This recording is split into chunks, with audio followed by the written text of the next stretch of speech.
My parents gave me up for adoption at 8 years old because I was a boy, not the daughter they wanted. Years later, I inherited my adoptive father's fortune. That's when my biological father suddenly showed up, calling me son. If someone had told me when I was 8 years old that my own parents would one day come crawling back into my life, asking me for something beyond ridiculous, I would have said, yeah, that sounds about right. Even back then, I knew I wasn't anything more than a burden to them. My name's Ian, and I'm 27 now. What I'm about to tell you isn't some neat, sentimental story about forgiveness or family healing. No, this is a story about abandonment, about the kind of hate that hits you where it should never come from your own family. My biological parents, Rick and Janet, gave me up when I was 8, not because they were broke or desperate, but because I was a boy. I didn't fit into the perfect little picture they had planned for their lives. Most people don't remember the exact moment their childhood ends. I do. It was a rainy night, the kind where the sound of thunder blends into shouting voices. I was under the kitchen table, clutching a torn teddy bear. My sister was in the living room eating popcorn, pretending not to hear, while my mother screamed at my father about taking care of it. My name kept coming up between their words like a curse. You promised it, Merik. You said you'd handle it. And he answered with this cold calm, I already talked to someone. They know a couple who wants to adopt.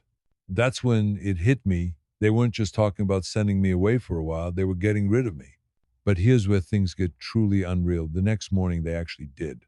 The morning after that argument felt weirdly normal sunshine, the sound of cartoons, the smell of burnt toast. Except this time I wasn't part of it. A blue van pulled up outside. From it stepped a smiling woman with soft curls and tired eyes, and a tall man whose shy smile didn't hide how uncomfortable he looked. Hi, Ian, the woman said kindly. I'm Carol. This is Mike. Before I could even ask what was happening, my mother handed me over like she was passing off a stray cat. No hug, no bag, nothing. Just me, my wrinkled shirt, and that broken teddy bear. They led me to the van. My mom stood in the doorway, arms crossed, eyes fixed somewhere over my head. She didn't even say goodbye. I remember staring out the window, waiting for her to call me back, but she didn't.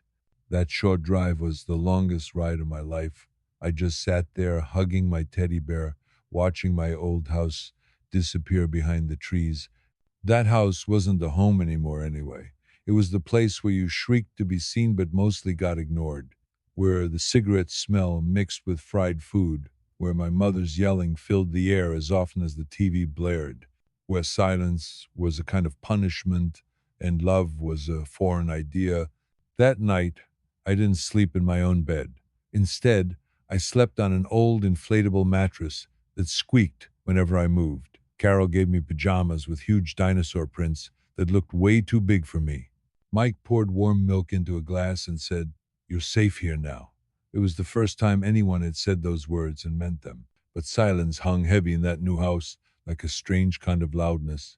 No yelling, no chaos, just quiet. I wasn't sure how to feel about it. Was it better or worse? I looked out of the window of my new room, hoping to see a sign, anything familiar that might say, You can come back. But everything was different. I felt like a stranger, like I didn't belong anywhere anymore. And yet, somewhere in that quietness, something small began to change. The days after the adoption were a whirlwind I couldn't understand. One moment I was living in a house filled with screams and neglect.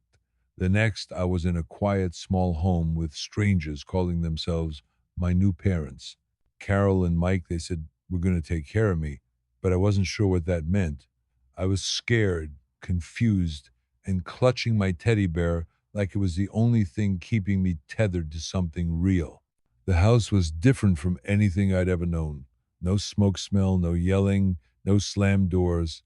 It smelled like old wood and clean detergent, a strange, unfamiliar smell that made me feel like a guest in someone else's life. Their voices were soft and gentle.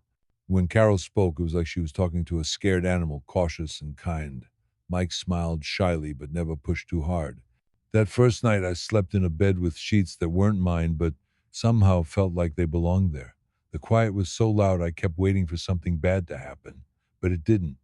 I remember Carol gave me these big pajamas covered in dinosaurs. They swallowed my small body, but wearing them, I felt safe for the first time in years. Mike gave me warm milk and said, "You're safe here now." Those words echoed in my head, so different from the shouts and insults I'd grown used to.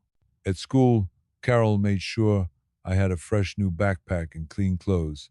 For the first time, I didn't feel like my sister's hand me downs made me less than the other kids.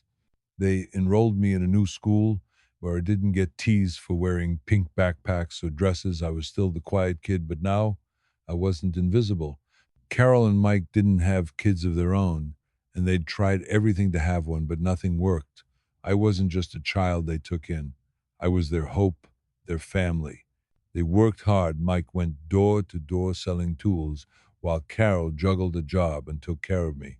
Together, they built a small business from scratch. I helped when I could, counting screws or cleaning shelves, feeling for the first time that I belonged somewhere. There were no promises of riches or fame. There was just security, warm meals, bedtime stories, and someone waiting for me when I got home. It wasn't perfect, but it was more than I had ever known. Adjusting wasn't easy. Those first months were tough, like learning how to breathe all over again. I was used to being ignored or shoved aside, so when Carol asked me about my day or Mike cheered me on for a small accomplishment, it felt almost strange. I remember one afternoon I tripped and scraped my knee while playing outside. Back home, instead of yelling or telling me to be careful, Carol gently cleaned the wound, kissed it, and said, "You're okay." It felt like the first time someone saw me as a kid, not a burden. Mike and Carol had this quiet way of showing love through actions rather than words. Every Friday night, we had a tradition of watching old movies together. Mike's favorite was Time's Ferris Bueller's Day Off asterisk. He always cried at the end, something none of us expected, and Carol would just smile and tease him. They never pressured me, never pushed me to be someone I wasn't. They let me take my time, heal in silence, and find my own peace. I learned what it meant to be safe without fear of shouting or punishment. I started to look forward to mornings where pancakes waited on the table and note cards with encouraging messages hid in my lunchbox. When I was 10, the small tool business Mike and Carol had started finally took off. They opened a shop, then a warehouse, and eventually a distribution center. I was proud to help however I could, sorting screws, cleaning the floors, keeping the books. Mike would say, "If this is ever yours, you better know how to run it." Carol and Mike never asked for thanks. They didn't expect love back, but they gave it anyway. They taught me about trust, about home, about family, not by blood, but by heart. At school, I wasn't just the boy who was given away anymore. I had friends, teachers who cared, and a place where I felt seen. For the first time, I felt like I belonged. It wasn't easy to let go of the past. I still had nightmares and memories of the shouting and loneliness.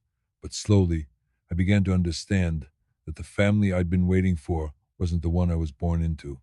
And all of that started in that little house with a pair of big pajamas covered in dinosaurs, a warm glass of milk, and two people who looked at me and saw me. As the years passed, Mike and Carol's small business grew alongside us. What started as door to door sales became a storefront, then a warehouse, and finally a distribution center. For me, it wasn't just a job, it was a chance to be part of something bigger, a family who believed in me. By the time I was 12, we moved into a suburban house straight out of a catalog. It had a curved staircase, shiny dark wood floors, and a room just for me with a sign on the door that said Ian's Base. For the first time, I had a space that was entirely mine, a place where I belonged. Carol enrolled me in a school with uniforms that didn't come torn or stained, and a backpack that wasn't pink or hand me down. Someone even left a little note tucked into my lunchbox that said, "Good luck on your test." I started to believe I was worthy of kindness and success. At 15, I began working alongside Mike. I started in the warehouse, then helped with deliveries, and finally took on reports with Carol. Mike always told me, "If this is ever yours, you have to know how to run every part." His tone mixed seriousness with excitement, like a coach cheering me on. I balanced school, work, and home life. It wasn't easy, but it was mine. We laughed a lot, especially on Fridays when we'd watch movies together. Mike's favorite was times Ferris Bueller's Day Off asterisk. He'd always cry at the end, and Carol made jokes about it. Those moments taught me what family really felt like. At 21, I graduated with a business degree. Mike cried like a baby at my ceremony, and Carol smiled so much she got a headache. Seeing you with that diploma, she said, is better than any miracle I ever prayed for. Our dream wasn't just about building a company, it was about building a life filled with love, respect, and opportunity. I was finally becoming the person I never thought I could be because of them. Then everything changed in an instant. 2 years after I graduated, Mike and Carol went away for a weekend trip. On the way back, a truck lost control on a blind curve. It was so fast, so sudden, there was no time to react. Mike and Carol didn't survive. The world stopped. Days blurred into each other, and I was trapped in a fog of silence and grief. The house, once full of laughter and love, felt empty and hollow. I couldn't sleep in the dark, so I left the hallway lights on all night. The silence around me was so loud it was suffocating. I cried the tears I never cried before, the sadness, the anger, the guilt, all tangled together in a knot in my chest. The room was untouched, like they might come back any minute. Mike's tools sat on the workbench. Carol's coat hung behind the door. Every corner of the house screamed they had been here, loved me, and then were gone. I was alone. The family I had grown to love was suddenly ripped away. But in their absence, they left me everything: the house, the company, investments, stocks. It was all theirs, now mine. At first, I didn't want any of it. I just wanted them back. But slowly, I realized what they built was more than money or things. It was hope, security, and a second chance at life. And I owed it to them, to myself, to keep going. So I picked up the pieces. I grew the company, opened new branches, and eventually hired over 100 employees. I put Carol and Mike's names on the social foundation I started, so their legacy lived on. Their love and sacrifices shaped me, and even in death, they gave me the tools I needed to thrive. Inheriting the company and everything else Mike and Carol left was a turning point, not just in my life, but in how I saw myself. The house, the investments, the stocks, they were all symbols of their belief in me. But honestly, at first I didn't want any of it. I just wanted them back. The company wasn't just a business, it was a reminder of how much they had done for me, the sacrifices they made so I could build a future. Their dream became my mission. I threw myself into work, growing the business beyond what anyone expected. We opened new branches, hired over 100 employees, and created jobs for people who needed them. I made sure every decision honored what Mike and Carol had taught me: precision, purpose, and kindness. As we expanded, I set up a social foundation in their names, helping foster children find the love and security I'd been lucky to get. It became a way to give back, to pay forward the chance I was handed. Being successful didn't erase the pain or the anger I packed away for years, but it showed me that family isn't always about blood. Sometimes it's about the people who stay, who fight for you when no one else will. Still, beneath the surface, there was a part of me holding on to the past, waiting for the day it would come knocking again. Then one day, it did. It was a normal afternoon at the company headquarters. I was in the executive boardroom, contracts ready on the glass table, about to finalize a big acquisition deal, the kind of deal that would mean even bigger growth, more stability. Then the receptionist called me downstairs. "There's a man here. Says it's urgent." "Name?" she asked. "Rick," the guard said. That name hit me like a thunderbolt. Rick, my biological father. The man who had given me away like something worthless. I went down to the lobby, and there he was, a shadow of the man I remembered. Slouched shoulders, unkempt beard, cheap clothes that tried and failed to hide his poverty. His eyes held a tired, expectant look, as if he had some right to stand there claiming me. Behind him stood two women, exhausted and worn, surrounded by four restless kids, my sisters. Nephews and nieces I had never met, children running, laughing, causing chaos in the reception area like a living, breathing reminder of a past I thought I'd left behind. Rick stepped forward, voice low and shaky. Ian, my son. He said it like a whisper, like he was testing the word on his tongue for the first time. The name son had never been for me before, never from him. He asked for help, said his wife had left, that he was alone, that they had nowhere else to go, the weight of years of abandonment hanging heavy in his voice. One of the kids, the smallest one, looked at me and asked quietly, "Are you unclean?" The innocence in that question cut deeper than anything else. I wasn't family to these children, just a stranger they hoped could save them. Rick laid out his plan: money, support, a hand up from me, the son he had discarded. His eyes flicked between me and his desperate family, pleading for a chance to fix what he had broken. The room was silent except for the whisper of hopes and broken promises. That moment changed everything. My past wasn't done with me. Rick stood there, expecting forgiveness, expecting me to fall into the role of the son he had never been. The word family hung in the air like a trap.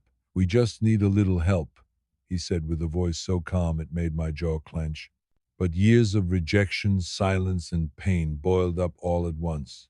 I looked him in the eye and said, "You are not my father." My voice was steady, firm, and full of the rage I'd buried inside for so long. The entire lobby grew quiet. The children held their mothers' hands, confused by anger they didn't understand. But I wasn't angry at them. I was angry at the man who had tossed me aside like garbage. Mike and Carol were the parents I had, the ones who taught me love and respect. I added, "You handed me away because I was a mistake. And now you come here, expecting me to rescue you? That's insane." Rick reached out a hand to touch my shoulder, but I stepped back before he could make contact. The smell of cigarettes and sweat was overwhelming. Then came the cruelest demand: adopt my grandchildren. Give them the life you had, the love you never gave me. The words hit me like a punch. It wasn't just a request, it was an attempt to recreate that same cycle of abandonment, to force me into the role he refused to play. My heart raced, my hands shook, but my voice was cold steel. "No, I won't be the father you never were. I won't raise the kids you left behind." And with that, I turned and walked away. The past had knocked, but this time I closed the door for good. After Rick left, I sat alone in the executive boardroom, the contracts forgotten on the table. That encounter stirred up everything I thought I'd buried: the pain, the betrayal, the loneliness, but also a strange kind of peace. I realize family isn't defined by blood or obligation. It's defined by who chooses to love you, who shows up when it counts. Mike and Carol gave me a second chance at life. They filled the holes left behind by my birth parents with kindness and stability. And in honoring them, I built more than a company. I built a family that loved me. The past may echo in the quiet moments, but it doesn't have to control the future. This story isn't about forgiveness or reunion. It's about knowing your worth, standing up for yourself, and finding family in the people who never gave up on you. And as for Rick and the family he left behind, I hope they find the love and support I was lucky enough to have. But for me, the chapter closed long time ago, and I'm finally free. Life taught me that family isn't always about blood. It's about who stays, who loves, and who fights for you when no one else does. Mike and Carol showed me what love really looks like: patience, kindness, and sacrifice. They didn't just give me a home, they gave me a second chance to become the person I never thought I could be. My biological family walked away, but my true family built me up from nothing. And that's the most powerful lesson I want to share with you. Your past doesn't define you. What matters is the family you choose and the love you give. If there's one thing I hope you take away from my story, it's this: never let where you come from decide where you're going. You are worthy of love, respect, and happiness no matter what. If this story touched you or reminded you of someone who fought through hardship and found strength, please hit that like button. Share your thoughts or stories in the comments. I'd love to hear from you. And if you want to hear more real stories like this, make sure to subscribe and hit the notification bell so you never miss an upload. Thanks for listening, and remember, you're never alone on your journey.